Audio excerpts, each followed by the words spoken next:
You hear a nurse talking to a patient called Mihiraa. You now have 30 seconds to look at the notes.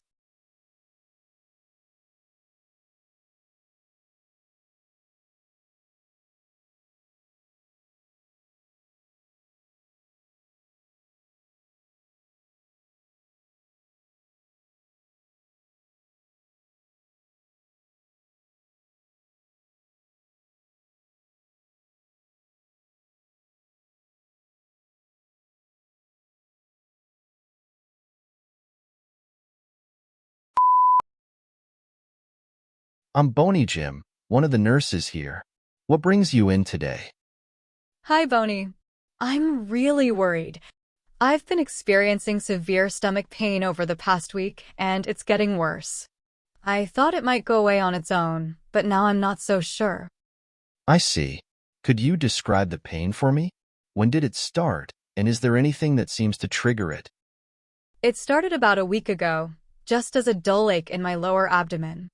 I didn't think much of it at first, but over the next few days, it got progressively worse.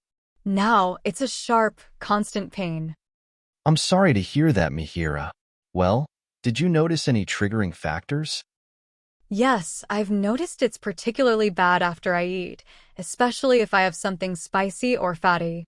I've tried to avoid those foods, but even mild meals seem to trigger discomfort now.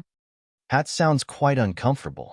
Have there been any episodes where the pain was particularly severe? Yes, a couple of nights ago, I had to wake up my husband because the pain was so intense. I was sweating, felt nauseous, and couldn't find a comfortable position. It lasted for about 2 hours before it subsided a bit. That's when I decided I needed to see a doctor because I was really scared. It's good you decided to come in. Have you tried any remedies or medications to alleviate the pain? Yes, I've tried a few things. Initially, I took some over-the-counter antacids thinking it might be heartburn, but they didn't help much. Then, I tried some painkillers like ibuprofen, but they only provided temporary relief. I also tried drinking peppermint tea, as a friend suggested it could soothe my stomach, but the pain persists. I understand. Let's gather some more information about your medical history. Do you have any family history of gastrointestinal issues or other significant health problems? Well, my mother had similar stomach issues, but they never figured out exactly what was wrong. She managed with diet changes. I also have a history of IBS, but this feels different. It's more intense and not relieved by the usual treatments I've used for IBS in the past. How about your social history? Any habits like smoking or alcohol consumption that we should be aware of?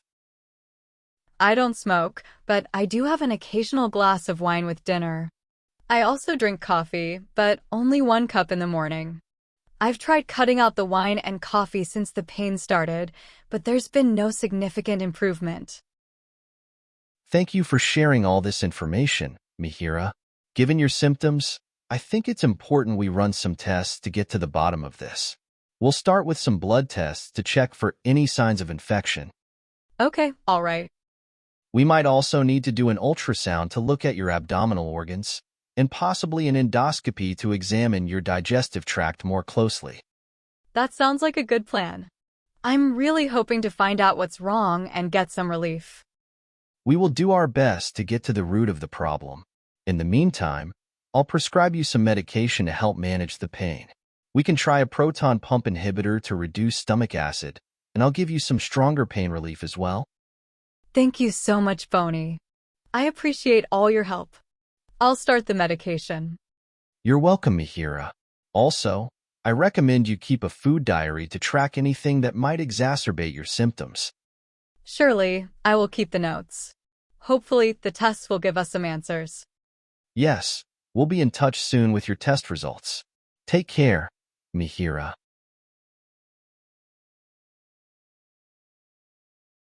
You hear a physiotherapist talking to a patient called Mihiraa.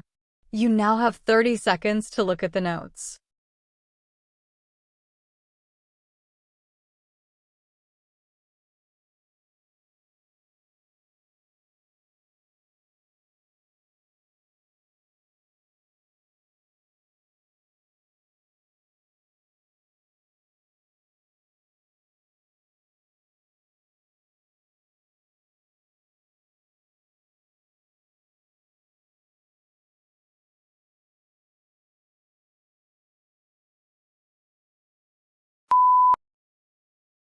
Hi, Mihiraa. I'm Mabel Linton, your physiotherapist. How can I help you today? Hello, Mabel. I've been experiencing severe neck pain for the past few weeks, and it's really affecting my daily activities. I need some relief and guidance on what to do. I'm sorry to hear that. Can you describe how you're feeling right now? Right now, the pain is a constant, dull ache, but it occasionally sharpens when I move my head in certain directions. It's worse in the morning when I wake up and at the end of the day. I'm also feeling some stiffness and a bit of tingling down my right arm. That sounds quite uncomfortable. Can you tell me more about how the pain started and any specific events that may have triggered it? It all started about 3 weeks ago after a long workday at my desk. I remember sitting in a particularly bad posture for hours without taking breaks. The next morning, I woke up with a stiff neck, and the pain has gradually worsened since then. I've also noticed that it gets aggravated when I spend too much time on my phone or computer. I see. Have you tried any treatments or medications to alleviate the pain? Yes, I've tried a few things. I took some ibuprofen, but it didn't help much. A friend recommended Voltaren gel, which provided some relief, but it's only temporary. I also used a heating pad, which feels good at the moment but doesn't seem to solve the problem. I've even tried some neck stretches I found online, but they sometimes make the pain worse. Thank you for sharing all that. Based on your description, it sounds like you might be dealing with a condition called cervical radiculopathy, often caused by poor posture or prolonged strain on the neck muscles. We'll need to conduct a few assessments to confirm this. That makes sense. What exactly does that mean? It means there's likely some compression of the nerves coming from your cervical spine. This can result in pain, stiffness, and even numbness in your arms. It's quite common in people who spend long hours in static positions, like at a desk or using a phone. Oh, that definitely sounds like my situation. What can I do to improve it? First, we'll need to make some changes to your lifestyle to prevent further strain. Adjusting your workstation to ensure proper ergonomics is crucial. Your computer screen should be at eye level, and you should take frequent breaks to stretch and move around. Avoiding prolonged use of handheld devices and practicing good posture are also essential. I'll definitely work on those adjustments. Anything else I should consider? Yes, we'll start with gentle stretches. I also recommend some specific exercises to strengthen the neck and shoulder muscles, which can help alleviate the pain and prevent future episodes. And gradually move to strengthening exercises as your condition improves. Additionally, using a supportive pillow that keeps your neck in a neutral position while you sleep can make a significant difference. That sounds manageable. What about medications? For medication, you can continue using the gel for temporary relief. However, I would also suggest talking to your doctor about potentially using a muscle relaxant like Flexeril to help with muscle spasms. In some cases, a short course of oral steroids might be prescribed to reduce inflammation, but this would need to be discussed with your primary care physician.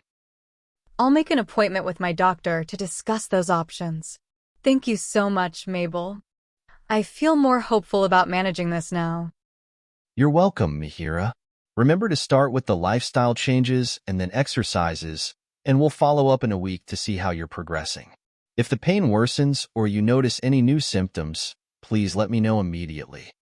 That is the end of Part A. Now look at Part B. In this part of the test, you'll hear 6 different extracts. You'll have time to read each question before you listen. Now look at question 25. You hear a pharmacist called Mihiraa talking to a nursing manager. Now read the question.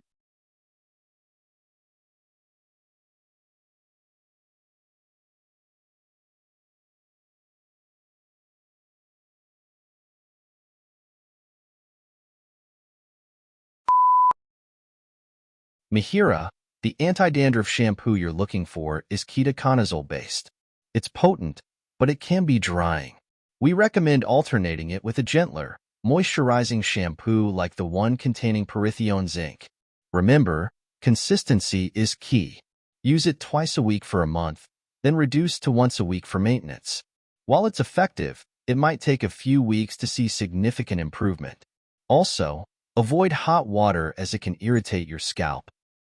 So, I should use the ketoconazole shampoo every other day for a month, then just once a week? And I should use a different shampoo on the other days? That's right. The Perithione Zinc one will help balance your scalp. Now, ketoconazole can sometimes cause a slight initial increase in dandruff before it clears up. Don't be alarmed if that happens. It's a temporary reaction. Also, while rare, some people experience mild itching or redness. If it gets worse or doesn't improve, let us know. Okay, got it. So, I should watch out for itching too. Exactly. Now look at question 26. You hear a surgeon talking to a nurse called Mihiraa. Now read the question.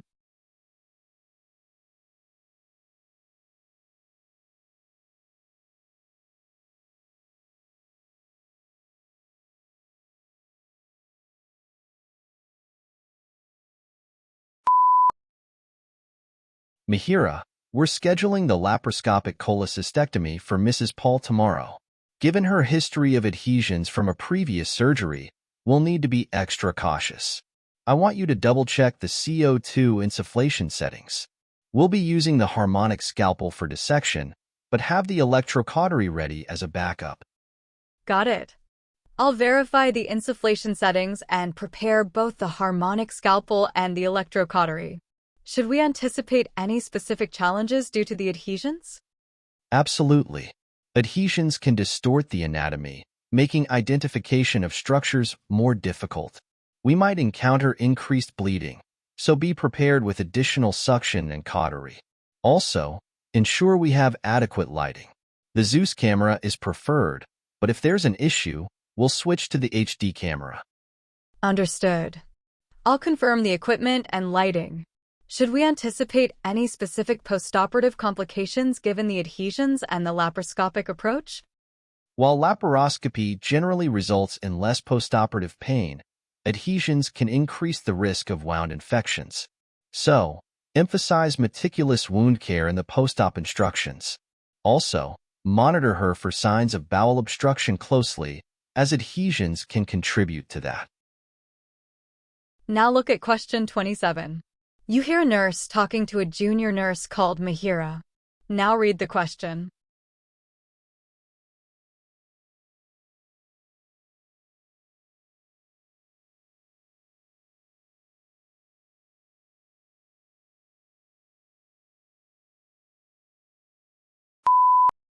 Mihiraa, pagers might seem old school, but they're still crucial in this environment.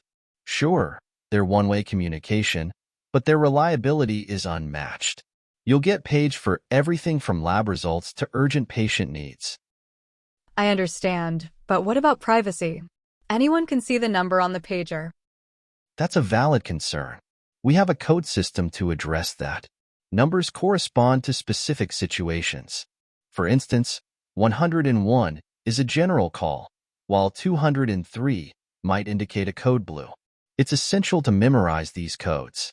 Also, always prioritize urgent pages, like those starting with 2. Got it. So, I should always carry the pager, even during breaks? Ideally, yes. Emergencies can happen anytime, but if you absolutely must step away, inform the charge nurse. They can redirect urgent pages to someone else. Remember, a missed page could have serious consequences. Now look at question 28. You hear a diabetologist talking to a patient called Mihiraa. Now read the question.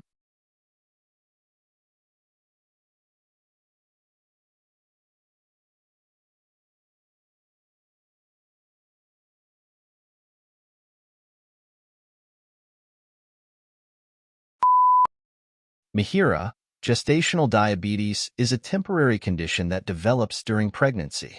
It's crucial to manage it closely for both you and the baby's health. While diet and exercise are often sufficient, we might need to introduce insulin if blood sugar levels don't stabilize. I'm a bit worried about insulin. Will it harm the baby? Absolutely not. Insulin is a natural hormone. In this case, It helps your body use glucose effectively. It's a tool, not a treatment. Regular monitoring, a balanced diet rich in fiber, and moderate exercise are still essential. Okay, I understand. But what about weight gain? I've heard conflicting advice about how much weight is safe to put on during pregnancy. It's individual, but generally, gradual and steady weight gain is recommended. Focus on nutrient-dense foods. Avoid excessive sugary drinks and refined carbohydrates. Your midwife or dietitian can provide more tailored guidance. Remember, it's not just about the number on the scale, but about overall health. Now look at question 29. You hear a GP talking to a nurse called Mihiraa. Now read the question.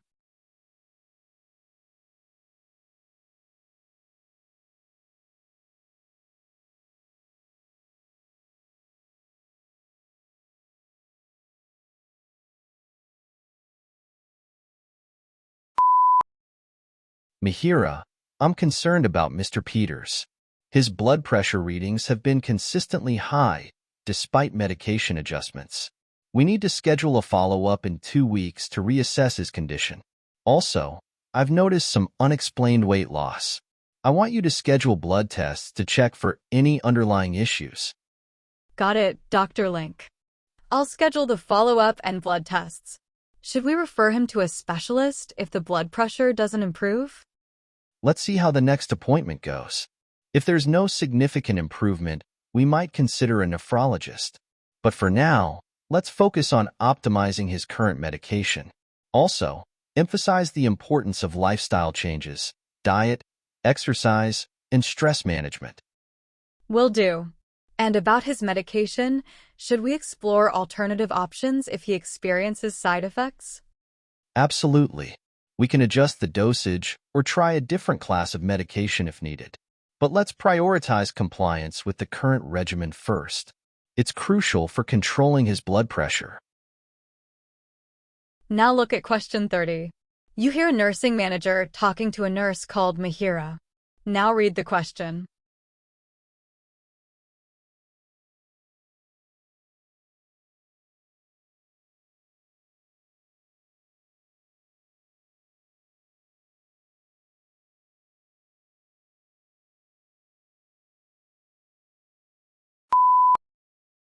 Mihiraa, I need you to keep a close eye on Mrs. Soni in room 302. She's post-op from a hip replacement and is showing signs of early delirium. We need to prevent her from trying to get out of bed, as that could dislodge the hip implant. Understood, Linda. I'll increase her observation and make sure the bed alarms are on. Should I start her on anti-delirium medications? Not yet. Let's try non-pharmacological interventions first. Ensure she's well hydrated, oriented to her surroundings, and has adequate pain control. We can reassess in a few hours. Also, involve her family in her care as much as possible. Okay. I'll make sure to keep the family informed and involved. Anything else I should be aware of? Yes, her oxygen saturation levels have been fluctuating. Keep a close watch on that. If it drops below 92%, notify me immediately. We might need to increase her oxygen flow. That is the end of Part B. Now look at Part C. You hear a cardiologist called Mihiraa being interviewed about her career. You now have 90 seconds to read questions 31 to 36.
Dr. Mihiraa, thank you for joining us today. Your work in cardiology is truly inspiring. Let's start with a broad question. How has the field of cardiology evolved since you began your career? It's a pleasure to be here. The transformation in cardiology is nothing short of revolutionary. When I started, the diagnostic tools were primitive compared to today's standards. We relied heavily on physical examinations, electrocardiograms, ECGs, and echocardiograms. Now, we have advanced imaging techniques like CT scans, MRIs, and nuclear imaging that offer unparalleled insights into the heart structure and function. The advent of minimally invasive procedures has transformed treatment paradigms. For instance, angioplasty and stent placement have become commonplace, replacing open heart surgeries for many conditions. The most significant shift, however, is our understanding of heart disease at a molecular level. This knowledge has opened doors to targeted therapies and personalized medicine. That's fascinating. Can you share a particular event that stands out as the most memorable in your career, Mihiraa? There are countless moments that have shaped my career, but one incident sticks out. It was a young athlete who collapsed during a marathon. When he arrived at the hospital, he was in cardiac arrest. We managed to revive him, but the underlying cause was a rare heart condition. The challenge was to stabilize him while simultaneously investigating the root of the problem.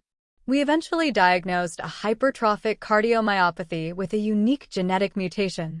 This case underscored the importance of considering rare diagnoses, even in seemingly straightforward scenarios. Moreover, it highlighted the critical role of a multidisciplinary team involving geneticists and cardiologists in managing complex cases. That must have been incredibly challenging. Mihiraa, what was the toughest case you've encountered? Every patient presents unique challenges, but one case stands out for its complexity. It was a patient with refractory heart failure. Despite optimal medical management and even a heart transplant, their condition continued to deteriorate. The patient's quality of life was severely compromised, and there seemed to be no definitive answer. We explored experimental therapies, including stem cell therapy, but with limited success. This case was a stark reminder of the limitations of our current knowledge and the emotional toll that chronic heart disease can take on both patients and healthcare providers. It also emphasized the need for continued research to find novel treatments for refractory heart failure. It's evident that cardiology is a field of constant learning. What do you consider, Mihiraa, as the greatest advancement in cardiology during your career? The development of cardiac implantable electronic devices, (CEDs), has been a game-changer. These devices, including pacemakers, defibrillators, and cardiac resynchronization therapy, (CRT), have dramatically improved the lives of countless patients. The miniaturization of these devices and the advancements in battery technology have made them more reliable and comfortable for patients. Moreover, the ability to remotely monitor these devices has revolutionized patient care. However, the true impact lies in the reduction of mortality and morbidity associated with arrhythmias and heart failure. Given the prevalence of heart disease, Mihiraa, there must be certain conditions you encounter more frequently. Can you shed light on that? Coronary artery disease, CD, remains the leading cause of heart-related deaths globally. It's a complex condition influenced by a multitude of factors, including genetics, lifestyle, and environmental exposures. Other heart conditions like hypertrophic cardiomyopathy further complicate the cardiovascular health landscape. The management of CED has evolved significantly over the years, with a greater emphasis on risk factor modification, early detection, and preventive measures. However, despite these advancements, the burden of CED persists, necessitating ongoing research and public health initiatives. According to WHO, heart failure significantly impacts global health. Finally, what advice would you give to aspiring cardiologists? Cardiology is a demanding but incredibly rewarding field. It requires a strong foundation in basic sciences, clinical skills, and critical thinking. Continuous learning is essential as the field is constantly evolving. Building strong relationships with patients is paramount. Empathy, communication, and compassion are as important as medical knowledge. Additionally, I encourage aspiring cardiologists to develop a keen interest in research. By contributing to the advancement of knowledge, we can improve patient outcomes and shape the future of cardiology.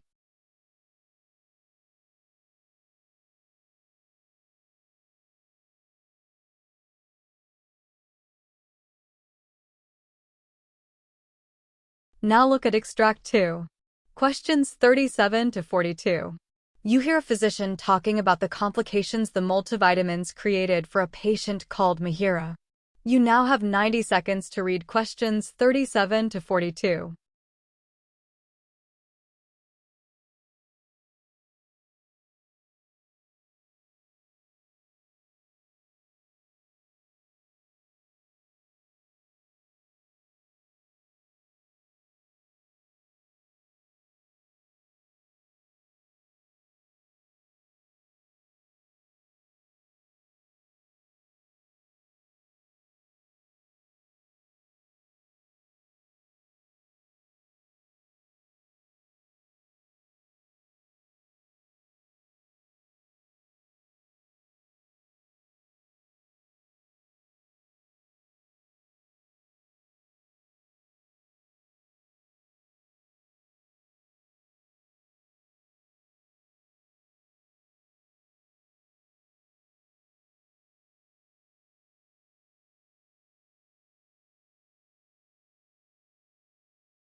Good morning, everyone. Today, I want to delve into a particularly intricate medical case involving a patient named Mihiraa. This case highlights the often overlooked complexities of seemingly innocuous substances like multivitamins. It's a stark reminder that even the most well-intentioned supplements can have unforeseen consequences when interacting with other medications. Mihiraa presented with a constellation of symptoms that initially appeared unrelated. It began with a progressive onset of fatigue, which she attributed to the rigors of her demanding job. Over time, this fatigue escalated, accompanied by intermittent dizziness and a peculiar tingling sensation in her extremities. Her appetite dwindled, and she noticed a subtle yellowing of her skin and eyes. These seemingly disparate symptoms were the first cryptic messages of an underlying, complex medical issue. Given the nonspecific nature of Mihiraa's initial symptoms, our initial approach was comprehensive. We conducted a thorough physical examination, ordered a battery of blood tests, and explored her medical history in detail. Her past medical history was unremarkable, save for a history of mild hypothyroidism managed with levothyroxine. Intriguingly, she had recently started taking a multivitamin supplement to address perceived nutritional deficiencies. As our investigations progressed, a clearer picture began to emerge. Her blood tests revealed elevated liver enzymes, indicative of liver inflammation. The yellowing of her skin and eyes, a condition known as jaundice, further corroborated hepatic involvement. The tingling sensation in her extremities, often referred to as paresthesia, suggested a potential neurological component. These findings, coupled with the temporal relationship to the initiation of the multivitamin, led us to suspect a case of drug-induced liver injury. The culprit behind Mihiraa's predicament was an unfortunate interaction between her multivitamin and her levothyroxine. While multivitamins are generally considered safe, they contain a variety of minerals, including iron. Iron, in excess, can impair the absorption of levothyroxine, a synthetic thyroid hormone crucial for regulating metabolism. This unintended consequence led to undertreated hypothyroidism, which manifested in the fatigue, dizziness, and neurological symptoms Mihiraa experienced. Moreover, the accumulation of thyroid hormones can exert toxic effects on the liver, resulting in the observed liver inflammation and jaundice. One of the most feared complications of drug-induced liver injury is fulminant hepatic failure, a rapidly progressing condition where the liver fails catastrophically. In such cases, the liver's ability to detoxify substances, produce essential proteins, and regulate blood clotting is compromised. The patient deteriorates rapidly, often requiring intensive care and potentially a liver transplant. Fortunately, Mihiraa's condition did not progress to this dire stage. Our management of Mihiraa's case focused on two primary objectives: addressing the liver injury and correcting the underlying thyroid dysfunction. We discontinued the multivitamin immediately and adjusted her levothyroxine dose. Supportive measures, including adequate hydration and nutritional support, were implemented. Close monitoring of liver function and thyroid hormone levels was essential. Over time, with appropriate management, Mihiraa's liver enzymes normalized, and her thyroid function returned to within the reference range. Her symptoms gradually resolved, and she made a full recovery. This case underscores the importance of a comprehensive medical history and a vigilant approach to medication management. Even seemingly innocuous substances like multivitamins can have unintended consequences when interacting with other medications. It is crucial to consult with a healthcare provider before starting any new supplement, especially if you have underlying medical conditions.